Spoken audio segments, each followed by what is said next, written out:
En attendant, on a Khalid Ibn Lossa. Salut, Ouais, salutations. salut, ça va? Ah, ça va et toi? Ça va? Alors dis-nous, Khalid. Non, tu te connais, moi je suis musulman, tu vois. Je suis musulman sunnite, etc. Je connais After, voilà, ça fait un petit moment qu'on discute ensemble. Enfin, on n'a pas toujours l'opportunité, mais dès qu'elle est dans un live, j'hésite pas à monter, puisque elle a une érudition beaucoup plus approfondie que la mienne, notamment sur l'islam. Et ça me permet aussi de clarifier quelques sujets dont j'ignorais il y a quelque temps, tu vois. Donc voilà. Tu te dis musulman sunnite. Ouais. Et qu'est-ce que t'en penses alors de ce que disent les apostats de l'islam? Bah, après, moi, je suis toujours parti du principe, seul Dieu, il est en possession de pouvoir juger un individu.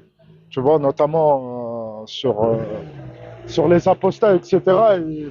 Et c'est pas aux êtres humains, en fait, de s'interférer dans la décision des personnes, en fait, tu vois. D'accord. Donc C'est vrai tu que... pars du principe que l'islam sunnite, c'est la vraie, bonne et seule religion. Bah, en fait, c'est plus compliqué que ça, tu vois. C'est-à-dire, au niveau de la croyance, oui, mais honnêtement, il y a quelques législations qui me pose notamment quelques problématiques, hein, avec toute honnêteté. Tu vois, notamment sur, voilà, hein, sur l'esclavage, etc., sur le mariage des petites filles. Et j'arrive justement essayer de trouver des explications qui pourraient m'apaiser, en fait, tu vois, tout simplement. Et pourquoi tu es musulman sunnite? Pourquoi tu es pas bouddhiste? Parce que ça a été, la première des raisons, ça m'a été transmis. C'est-à-dire que c'est mon patrimoine religieux. Étant donné que toute ma vie, on m'a inculqué en fait que la véritable voie, c'est l'islam sunnite, bah, du coup, j'ai fait simplement de suivre aveuglement, pour être honnête avec toi, tu vois. Mais pour être tout à fait transparent avec toi, j'ai toujours été touché par le Coran, tu vois. Ok, C'est-à-dire quand on récite le Coran, tout ça, ça me fait quelque chose en fait. Il y a ce côté spirituel qui ressort à chaque fois. Et ça m'est d'accord. déjà arrivé en fait de pleurer des heures et des heures parce que j'écoutais le Coran, tu vois. Oui. Et Mhm. ça m'a fait pareil quand je lisais la Bible. Il y a des gens qui ont la même chose quand ils lisent le livre qui dit la vérité. Je sais pas si tu connais. C'est le livre de Raël. En fait, ça Ouais, arrive à beaucoup de gens. C'est cette sensibilité spirituelle qu'on a, cet amour qu'on a pour une, une force au-dessus de soi qu'on s'invente un petit peu dans notre tête. Elle a un vrai impact émotionnel. C'est-à-dire ouais, bien que sûr. C'est-à-dire qu'en fait, ce que tu me décris là, on pourrait l'appliquer à n'importe qui dans le monde. Mais toi, tu es né dans un... Est-ce que tu es né dans un pays musulman? Non, moi je suis né en France, j'ai grandi, Ok. j'ai en Mais tu es France. musulman parce que tes parents le sont, c'est ça? Ouais, mais pas que aussi, tu vois. Pour moi, voilà, c'est la religion, en tout cas des deux religions qui ont précédé l'islam. La lignée abrahamique, enfin, pour moi, elle semble en tout cas la plus logique et la plus cohérente, en La plus toute logique et la plus transparence. cohérente. Ouais, Mais puisqu'en fait, elle se base sur un monothéisme pur. Il n'y a pas ce qu'on appelle l'anthropomorphisme, contrairement aux chrétiens, etc. C'est-à-dire que pour moi, en fait, cette notion d'incarnation, pour moi, tu vois, j'arrive pas à la gober. bah, par exemple, moi, je suis ex-témoin de Jéhovah. Chez les ex-témoins de Jéhovah, Jésus est un prophète, c'est pas Dieu. Ouais, bah voilà. Voilà. Alors, Ouais. qu'est-ce qui ferait la différence entre, par exemple, l'islam sunnite et les témoins de Jéhovah? Par exemple, déjà, notamment si on se base sur quelques critères qui me posent notamment un gros problème, il faut savoir que la Bible n'est pas la parole ancrée de Dieu, c'est simplement une inspiration rapportée par des prophètes, des témoignages historiques, et contrairement au Coran, que lui a directement cette prétention divine, tu vois. C'est-à-dire? Bah, c'est-à-dire que le Tu Coran, penses que le Coran, il a pas été écrit par un être humain? si, il a été écrit par un être humain, mais la révélation ne vient pas d'un être humain. Oui, mais c'est pareil pour les autres prophètes. Bah non. À Ils ont part, écrit la Bible par inspiration de l'Esprit Saint. C'est ce qu'ils bah, prétendent. C'est arrivé 70 ans après la mort de Jésus. Voilà, même il y a les écrits Apocalypse, etc. Oui, c'est directement la parole de Dieu, mais voilà, c'est en fait la Bible ne contient pas que la parole de Dieu, contrairement au Coran. Que de A à Z jusqu'à la dernière sourate, ils ont cette prétention de divinité, tu vois. Est-ce que tu connais la sourate d'Abu Lahab? Ouais, Enfin, le verset d'Abu Lahab qui dit que périssent les mains d'Abu Lahab. ouais, Tu penses que ça a été écrit par un dieu, ça? ouais, pourquoi pas? Qu'est-ce qui représente une contradiction là-dedans? Un Tout dieu, en quand soulignant il a que une ça a été l'ennemi juré du prophète, hein, Oui, je Abu sais. Lahab. Mais Ouais, alors, voilà. le truc qui m'intrigue là-dedans, c'est que un dieu, il n'a pas besoin d'avoir de désir, il le fait. Donc s'il veut C'est-à-dire, que les mains d'Abu Lahab périssent, il va pas l'écrire dans le Coran. Il va le faire. ouais, mais pour moi, Et là, il c'est, a eu un désir. Il a dit que périssent les mains d'Abu Lahab, tel comme un ouais, humain qui souhaite du malheur à quelqu'un d'autre. ok, mais si ton analogie, elle est un peu biaisée, puisqu'à chaque Dis-moi. fois où Dieu, il a voulu se manifester, il s'est clairement manifesté. Tu vois, il a puni énormément de peuples à cause de leur turpitude, notamment le peuple de Lot. Il a puni justement Pharaon. Et voilà, donc, Comment tu sais comment tu sais que c'est Allah qui les a punis? ouais, c'est dogmatique. Ça se repose sur la foi. Ça se repose sur ma croyance. J'ai pas de preuves empiriques, sinon on serait pas là en train de discuter. En réalité. Ok. Donc la seule raison que tu as de croire en l'islam, c'est le Coran et les textes qui viennent du Coran. On est d'accord? Ouais, comme toutes les religions, j'ai envie de te dire. Dans ces Exactement. cas-là, dans ces cas-là, en vrai, j'y crois pas. Voilà, je me pose uniquement sur des choses empiriques. Et voilà, je rejette justement la religion. Sauf que moi, de mon plein gré, j'ai fait cette décision justement de perpétrer dans l'islam. Enfin, de continuer à croire à la religion islamique, tu vois. C'est ça. Tu connais le concept de raisonnement circulaire? Ouais, ouais, ouais. Il n'y a pas de souci, j'accepte. Il n'y a Voilà. aucun problème. Et, Mais s'il y et- et aurait une preuve, est-ce que tu acceptes par exemple, qu'est-ce que tu penses de l'homosexualité? euh, honnêtement, voilà, moi, j'irai pas jusqu'à juger les homos, puisqu'en vrai, c'est pas quelque chose d'intentionnel. C'est quelque chose d'ancré depuis leur plus jeune âge. Tu vois, donc moi, honnêtement, j'irai pas jusqu'à les juger. Mais cependant, voilà, je serais probablement dérangé si je vois demain un couple d'homos s'embrasser devant moi. Et je te dis la vérité, D'accord. tu vois. Mais qu'est-ce que tu penses de la peine qu'on applique aux homosexuels en islam sunnite? Honnêtement, c'est exagéré, tu vois. C'est parce qu'en fait, c'est pas quelque chose d'intentionnel, encore une fois, hein. Tu décides pas d'être gay du jour au lendemain. Tu le choisis pas en réalité. Tu l'es et puis voilà, tu vois. Mais c'est quelque chose qui est quand même demandé par le créateur de l'univers. C'est-à-dire que Ouais, la bien sûr. peine, attends juste parce que les gens ils connaissent peut-être pas la peine en islam sunnite de l'homosexuel, c'est de jeter l'homosexuel du point le plus haut de la ville. Donc ça peut être un bâtiment, une montagne, peu importe. Et en gros, Ouais. on les attache et on les envoie en bas. Et ils meurent. Euh, Ouais, bah ouais. est-ce que tu penses que ça peut, est-ce que tu penses que ça peut vraiment venir d'un esprit divin, ce genre de choses, ou ça ressemble plutôt à un esprit Pour moi, c'est fermé la d'être parole de humain de Dieu. l'époque? Pour moi, c'est même le Coran, il est parfait en sens, en son style, il est parfaitement cohérent, malgré qu'il a été révélé graduellement dans une période de 23 ans. Pour moi, le Coran, c'est la parole ancrée de Dieu. C'est la parole d'Allah. Euh, Excuse-moi, Yumi Leray.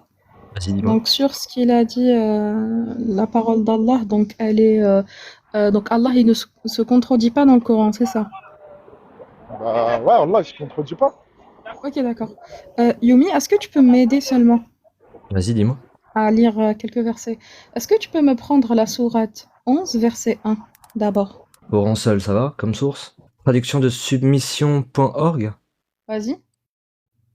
ALR, c'est ça? Alif Ce- Lamra, hein.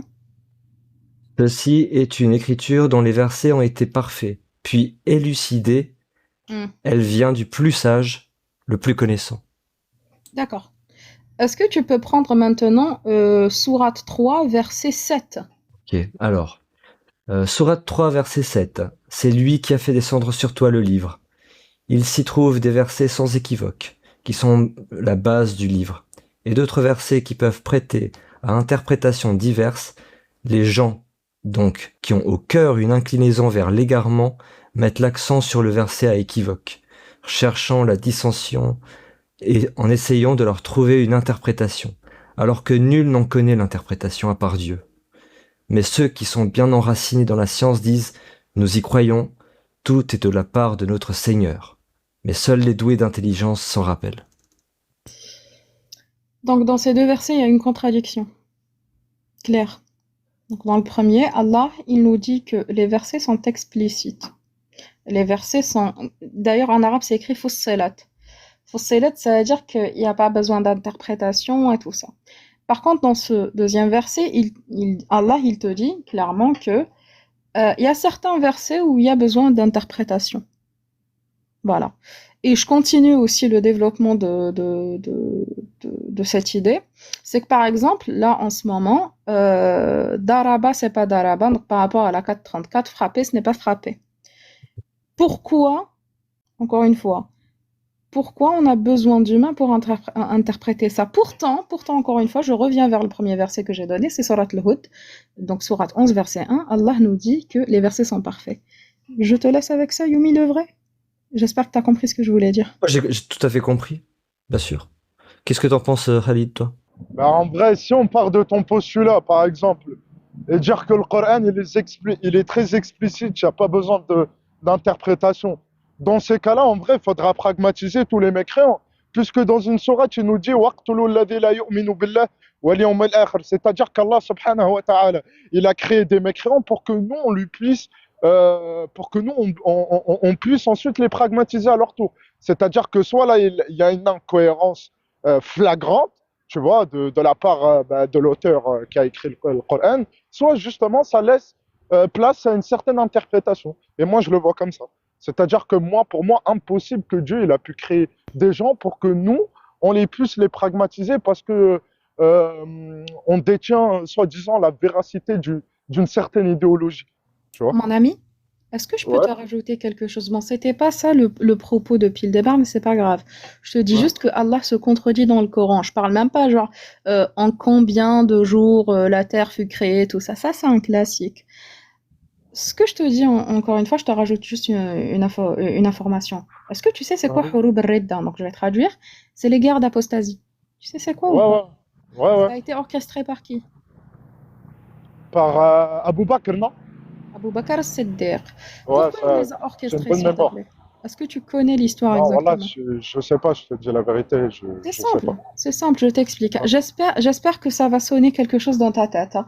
Donc, après donc, le décès du prophète Mohammed, des gens Ouais. ont commencé à ne plus croire. Donc, à ne plus payer la zakat et à ne plus croire. Il y en avait certains aussi qui disaient en fait qu'ils avaient la prophétie, qui étaient devenus prophètes. C'est pas que la zakat, les gens en bas, hein. Donc, Omar, qu'est-ce qu'il a Abu Bakr, pardon, excuse-moi, Siddiq, qu'est-ce qu'il a décidé? Il a décidé par Allah qu'il allait tous les pragmatiser.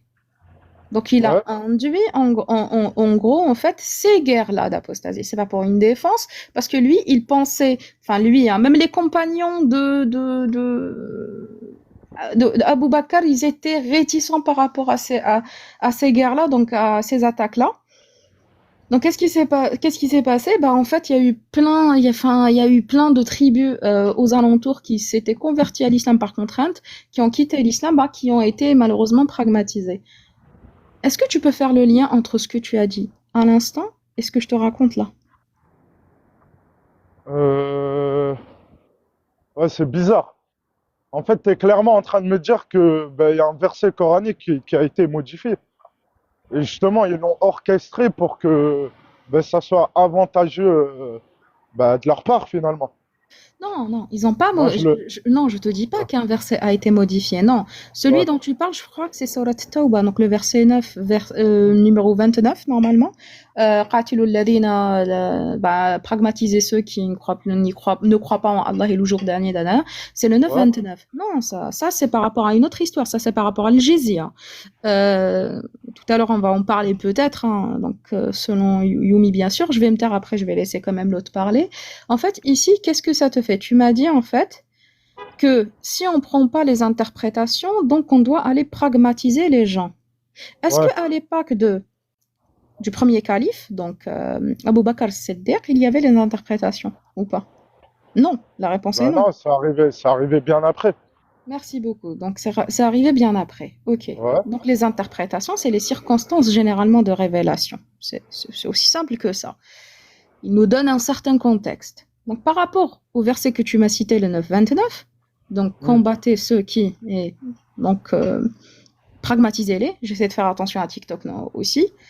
De l'autre côté, tu as le premier calife qui a pragmatisé des centaines et des centaines de personnes, donc des tribus entières, parce qu'elles avaient décidé de ne plus croire. Ouais. Qu'est-ce qui te fait... Il n'y a pas un truc qui sonne fou dans ta tête? Bah, pour moi, en fait, moi, je l'ai toujours vu comme ça, c'est-à-dire l'apostasie au 7e siècle était considérée comme une trahison militaire, tu vois ou pas? Donc, c'était tout à fait normal qu'il allait avoir des représailles. Après, peut-être qu'il y a des choses que je ne saisis pas. Tu vois, je te dis la vérité. Yumi, à toi? Oui, moi, ça me fait beaucoup penser à tous les dogmes et toutes les peines d'apostasie qu'on applique à tous les dogmes. C'est effectivement, Khalid a bien capté hein, que c'était une question de guerre, de domination, de territoire, etc. Et la religion sert bien à ça. Et malheureusement, euh, en fait, le truc, c'est que on te dit que c'est la parole de Dieu et c'est là le problème. Parce qu'on peut pas contredire la parole de Dieu. Et t'as bien fait de le faire remarquer que Allah se contredit lui-même sur sa parole. Parce que d'un côté, il te dit que les versets sont parfaitement clairs, et d'un autre côté, il te dit que il faut suivre les connaisseurs, etc. Parce que visiblement son message, il n'a pas été bien compris. Contradiction totale. Et encore, on peut parler aussi des versets qui ont disparu, et qui sont toujours appliqués, comme les versets de lapidation, je crois, Exactement. Et l'allaitement de l'adulte. et l'allaitement d'adulte. Malheureusement, la seule chose positive de l'islam, non, mais ça c'était une blague, Moi aussi, j'ai pensé ça. Je me suis dit, le seul truc bien, ils l'ont enlevé, quoi. ouais. C'est ça. Mais oui, du coup, il y a beaucoup de contradictions. Et Khalid, j'ai vraiment pas l'impression que tu suis, que tu es musulman sunnite tel que tu le dis, parce que j'ai l'impression que tu, Ouais, on me le dit souvent, de toute façon, hein, dans la plupart de mes lives, on me le dit souvent. C'est juste moi, tu vois. moi, J'arrive à m'adapter j'ai pas, dans l'époque dans laquelle je vis. C'est-à-dire que j'essaye de trouver une certaine corrélation, en fait, entre dans le pays. Non, pas dans mon pays, mais en gros, dans l'époque dans laquelle je vis. Je oui, sais oui, pertinemment qu'il y a des choses qui ne sont plus applicables. Et tu vois, si je les applique, ça serait quand même me mentir à moi-même. Tu vois, il y a bien sûr. certaines choses que moi-même, je trouve immoraux. Tu vois, même si ça concerne ma religion, etc. Et donc, honnêtement, voilà, je peux pas faire l'aveugle. Tu vois, ça serait vraiment du déni. Ouais, ça serait réellement du déni, quoi, tu vois. Je peux pas arriver, moi, personnellement, et marier une petite fille. Tu sais, personnellement, Ah, bien sûr, j'ai une petite sœur, elle a 9 ans. Tu comprends? bien sûr. Par exemple, un mec, je vais pas te mentir, un mec, il va venir, il va marier ma sœur. Mais je vais lui dire, t'es un fou, toi. Je vais rentrer en prison pour ma petite sœur. Tu vois? Bah, bien sûr, bien sûr. Attends, 2 secondes. Alors, ouais. Qu'est-ce que je voulais te dire? Est-ce que tu connais le phénomène de dissonance cognitive? Ouais, bah ouais. Oui, bien sûr, Est-ce que oui. tu penses pas que t'es un petit peu là-dedans? Que t'es pas en train de souffrir de cette dissonance cognitive? C'est-à-dire que tu vois, tu as une croyance absolue que Allah, c'est le vrai Dieu, qu'il a transmis le message et que ça peut être l'islam sunnite, la bonne voie, mais tu vois que dans la réalité, ça ne marche pas. Et Après, moi, t'essayes par tous les moyens de corréler, de fusionner les deux choses. Ça Après, moi, s'appelle la dissonance cognitive, ça. ouais, ouais, bah oui, mais après, moi, je relativise, tu vois. C'est-à-dire que, pour moi, voilà, moi, je prends plutôt ça comme une connexion spirituelle. C'est-à-dire que peu importe ce qui se passe, je vais toujours croire en Dieu. Tu vois, c'est-à-dire qu'à un moment donné, voilà, j'ai quand même besoin de Dieu dans ma vie. Ça m'aide à surmonter certaines ambiguïtés, certains obstacles. Et c'est notamment grâce à Dieu, en tout cas pour moi, où j'en suis à là au jour d'aujourd'hui. Tu vois, honnêtement, si je serais privé de cette conscience, en fait, de la causalité première de Dieu, ben, honnêtement, je me serais déjà suicidé il y a bien longtemps, je te dis la Moi, vérité. je Parce pense que, pas. parce qu'en soi, tu vois, pour moi, en fait, en fait, sans Dieu, ça y est, ta vie, elle a aucun sens. Tu vois, Non, regarde, moi j'ai pas de Dieu. Tu crois que ma vie elle a aucun sens? quelle est, c'est quoi? Donne-moi une véritable raison dans ces cas-là. Une raison de vivre, tu dis? Ouais, une vraie raison de vivre. Rendre la société meilleure. Ouais, mais ça, c'est pas une raison, mon ami. Je sais pas comment. Parce qu'un jour, tu vas mourir. Et cette Oui, société-là où tu seras battu pour la bâtir, ben, tout le monde va t'oublier finalement. Alors que mais pour moi, Dieu, il va c'est jamais pas m'oublier. grave. Tu vois? Oui, mais Dieu, si tu pars du principe que Dieu il n'existe pas, ça veut dire que tu es en train de suivre une voie. Enfin, dans l'hypothèse où Dieu n'existe pas, où Allah n'existe pas, Hmm. t'es en train de gaspiller ta vie. Alors que tu pourrais C'est une rendre réalité. service à la société, rendre la vie meilleure à tes enfants, futurs petits-enfants. Tu vois, tu comprends? C'est ça un vrai but de vie. La vie, elle est passagère. Alors, qu'est-ce qu'on fait? Qu'est-ce qu'on en fait? Est-ce qu'on en fait du mal? Est-ce qu'on en fait du bien? Moi, mon but, c'est d'essayer de rendre la vie plus facile des gens qui vont vivre à l'avenir. En tout cas, pour moi, nos deux perspectives, ils sont biaisés d'avance, je te dis la vérité. Et encore, moi, j'ai une chance, hein. Peut-être que Dieu, il existe finalement et voilà, tout va bien se passer pour moi. Mais toi, tu as plus de chances que, tu vois, que tout ton travail que tu vas fournir, oui, peut-être que tu vas donner une meilleure vie à tes enfants, à tes futurs petits-enfants, etc. Mais en tout cas, c'est pas une raison suffisante, hein, je te dis la vérité. Tu penses En pas tout cas, pour moi. que vivre dans une société où les gens s'entraident, où où les gens qui ont des handicaps puissent mieux vivre, etc. C'est pas un sens positif. Enfin, c'est pas un sens à sa vie. Je comprends Ouais, pas. d'accord, mais, ouais, mais dans tous les cas, tu es obligé de rajouter toujours cette notion de Dieu, parce que tu as vu, je peux t'assurer quelque chose. Si demain on priverait de cette conscience, justement liée à Dieu, le monde, en fait, il va sombrer dans un chaos, ça sera hiérarchique, c'est-à-dire que ça sera toujours la loi du plus fort qui va dominer. Si au jour d'aujourd'hui, il y a un certain équilibre, je peux t'assurer quelque chose, hein. C'est aussi grâce aux religions, parce que justement, ils ont cette compassion dans leur cœur, ils ont cette miséricorde, car ils savent pertinemment, s'ils font une bonne action, ils vont être récompensés derrière grâce à cette bonne action. Toi, Alors maintenant, si c'est tu fais... totalement faux. Excusez-moi, c'est totalement faux ce que Attends, Non, tu mais... dis. attends, Steak, s'il te Ok, plaît, deux d'accord. secondes. Toi, là, maintenant, si tu fais du bien, tu vas Euh, satisfaire qui? je vais te lire un verset que After Faith m'a dit, et tu me dis si ça rapporte quelque chose de bon à la société et un équilibre. C'est la sourate 9, verset 29. Combattez ceux qui ne croient ni en Dieu, ni au jour Commence dernier. avec le 28. Commence avec Le le 28, 28? ça aura plus de sens. Ouais, ça aura plus de sens. Ouais, vas-y. Commence avec le 28. Bah, tu Ô fais... vous qui croyez, les associateurs ne sont qu'impuretés, qui ne s'approchent plus de la mosquée sacrée après cette année-ci. Et si vous redoutez une pénurie, Dieu vous enrichira. S'il veut, de par sa grâce, c'est Dieu omniscient et sage. Ensuite, verset 29. Combattez ceux qui ne croient ni en Dieu, ni au jour dernier, qui interdisent pas ce que Dieu et son messager ont interdit, et qui ne professent pas la religion de la vérité. Parmi ceux qui ont reçu le livre, jusqu'à ce qu'ils versent la capitation par leurs propres mains après s'être humiliés. Gomu, Tout à est-ce l'heure, que je peux... tu m'as dit que si un mec voulait marier ta petite sœur de 9 ans, Mm. tu lui dirais ça va pas, t'es fou. Ouais, Là, bien dans ce sûr. verset, Allah demande aux croyants de combattre les gens comme toi. C'est-à-dire qui ne professent pas la religion de la vérité.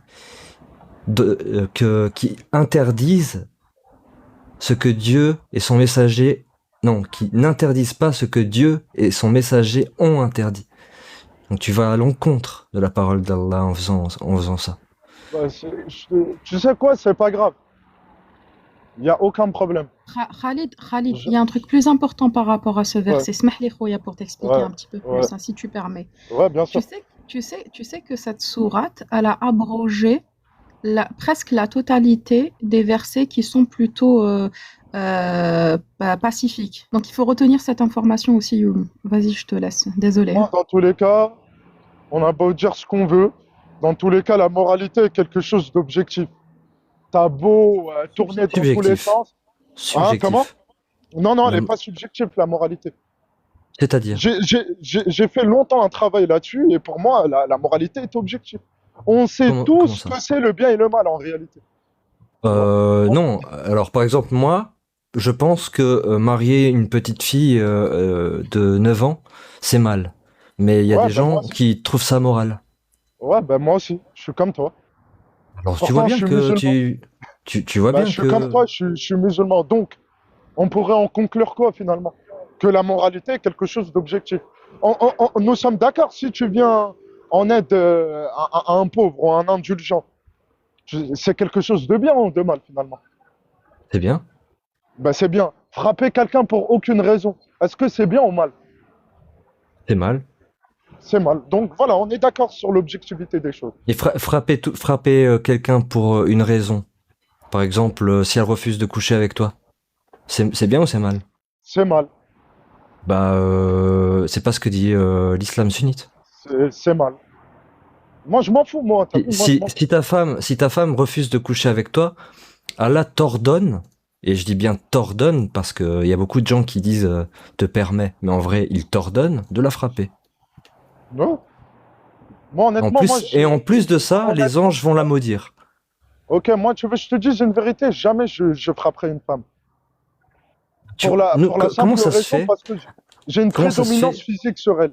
Si je frappe une femme, je vais la pragmatiser, elle va mourir. Comment ça se Donc fait c'est que toi uniquement et pour ça. moi, comment Ouais. ça se fait que toi et moi, on a une morale proche, mais très très lointaine de celle des gens qui appliquent la sunna? Je sais pas. Honnêtement, je sais pas. Parce qu'elle n'est pas objective.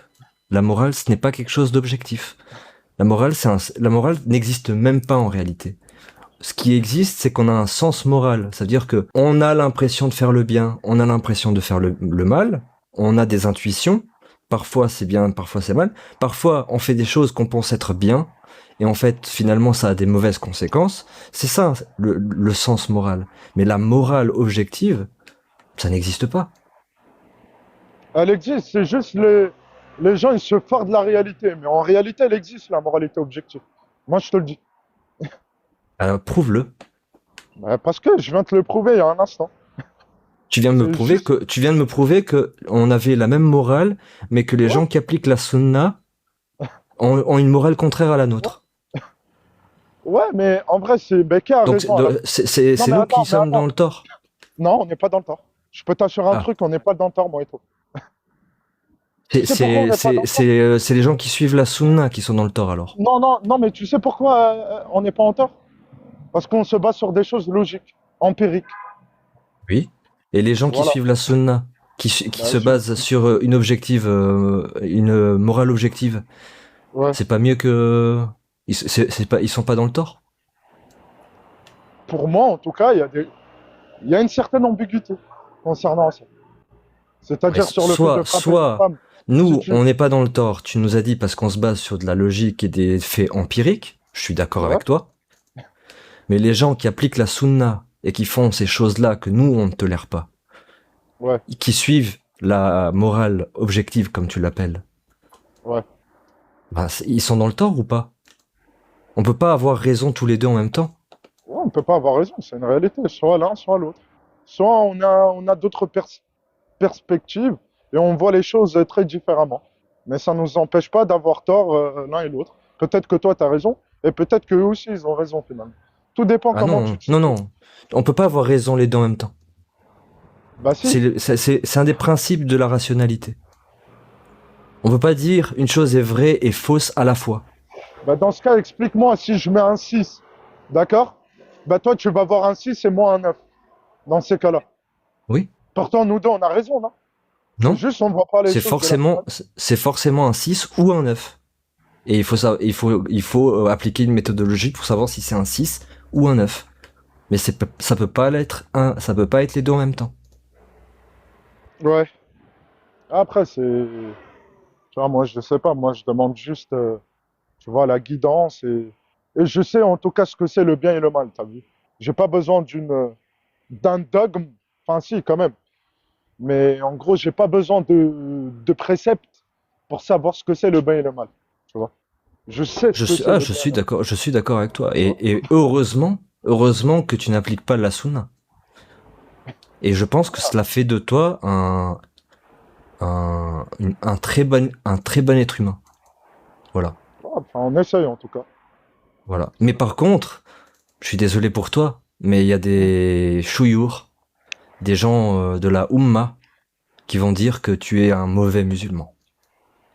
Ouais, après, ouais, bah, tu sais, toute la vague que je me mange tous les jours, ça m'étonne même pas. Mais bon, si être un bon musulman et marier des petites filles, je suis désolé. Dans ce cas-là, je préfère être un mécréant.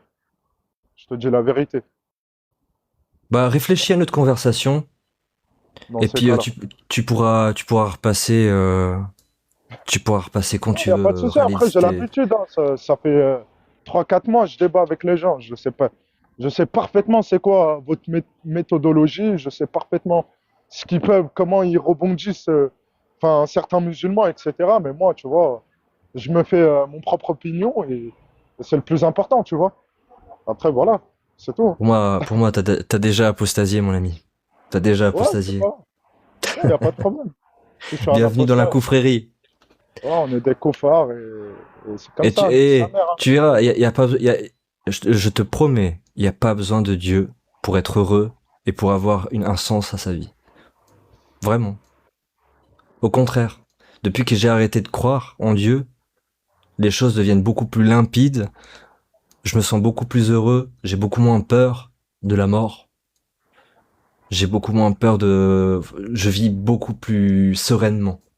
Et Ouais, bah, je fais des choses, j'essaye de faire du bien autour de moi. Je sais qu'il y a des psychopathes, hein. Je sais il y aura toujours des gens qui vont profiter d'écraser les autres pour monter des échelons. Et je combats ça aussi. Je combats tout ça. Mais ça commence aussi par rendre les gens lucides. Les gens qui pensent qu'il y a une justice après la mort combattront beaucoup moins ces gens-là pendant leur en fait, vie. En fait, t'as vu, moi, je crois en Allah, en son messager, etc. Il n'y a aucun problème. Tu vois, comme je t'ai dit, il y a une certaine ambiguïté concernant les lois. Mais moi, je les interprète historiquement parlant. Tu vois, c'est-à-dire, oui, il y avait, au 7e siècle, effectivement, la moralité était très différente de la nôtre. Et depuis ce temps, on a énormément évolué. Tu vois, tu peux pas ramener des lois du 7e siècle et les mettre en 2025. Genre, il y a clairement une. Moi, je vois simplement les choses comme ça, tu vois. Pas Bien besoin sûr. d'apostasie, pas besoin d'en faire j'en sais quoi. Et pas besoin, tu vois, je peux continuer à croire, il n'y a pas de problème. Je crois toujours, d'ailleurs, je fais la prière, moi, tous les jours. Et voilà, c'est tout. C'est juste que je ne peux pas être aveugle de, de certains trucs, tu vois. C'est tout. Oui, tu peux pas être aveugle de certains trucs. Et Allah a dit que sa parole est valable en tout temps et en tout lieu. Sauf que moi, je dis pas ça. C'est moi, je dis quoi? L'intemporalité du Coran, elle concerne que sur l'aspect spirituel. C'est-à-dire que oui, effectivement, croire en Allah et en son messager, ça c'est intemporel. Mais cependant, il y a des variations contextuelles qui peuvent se varier et s'adapter au fil du temps. Et ça, là, ça devient différent. C'est-à-dire, oui, l'esclavage, euh, il était adhéré au 7e siècle parce que ça faisait tourner l'économie, etc. Mais au jour d'aujourd'hui, l'esclavage, pour moi, n'est plus valide. Il n'a Ouais, plus sa mais place, est-ce que c'est l'esclavage. haram? Est-ce que c'est De quoi? haram, De quoi? l'esclavage? L'esclavage, non, Aujourd'hui. c'est pas haram. Aujourd'hui. Non, c'est pas haram, mais il a été aboli. Il a été aboli par qui? Bah, par les écoles, etc. En tout cas, c'est interdit d'avoir un esclave au jour d'aujourd'hui. Renseigne-toi sur comment le dernier Le dernier marché aux esclaves. Oui, c'est en 1964. Et Exactement. ensuite, Ah bah tu ils ont connais. reçu ils ont reçu une pression par l'ONU qui les a forcés, ils étaient contraints à abolir l'esclavage, c'est tout. C'est ça. Voilà. Voilà. Salam alaikum Inch'Allah. wa rahmatullah, salut pour les autres. Excusez-moi, Salut. 2 secondes, tu peux te muter 2 secondes, je finis juste avec Khalid et puis après on discute, ok? bien sûr. Merci. Du coup, Khalid, est-ce que tu as quelque chose d'autre à ajouter? Non, moi je pense que tout a été clarifié. Et voilà, hein. Ça À part marche. si toi tu veux rebondir sur un dernier truc, je suis partant, mais Écoute, pour moi, écoute, abonne-toi à ma chaîne. Je vais reposter notre échange. Tu pourras le réécouter et réfléchir. Si tu changes une vision, si tu as quelque chose qui est un peu plus clair dans ta tête, reviens me voir et on en rediscute, si ça te va. ouais, bien sûr, ouais, pas de problème. Ouais, Ça marche? ouais, ça marche. Allez. Bah alors je te souhaite tout de Merci, bon. merci, mon ami. À la prochaine. Son nom fait trembler les chacals. Plus personne n'ose lui tenir tête. Avec son fouet, il va faire mal. Il va t'attraper et tu vas supplier.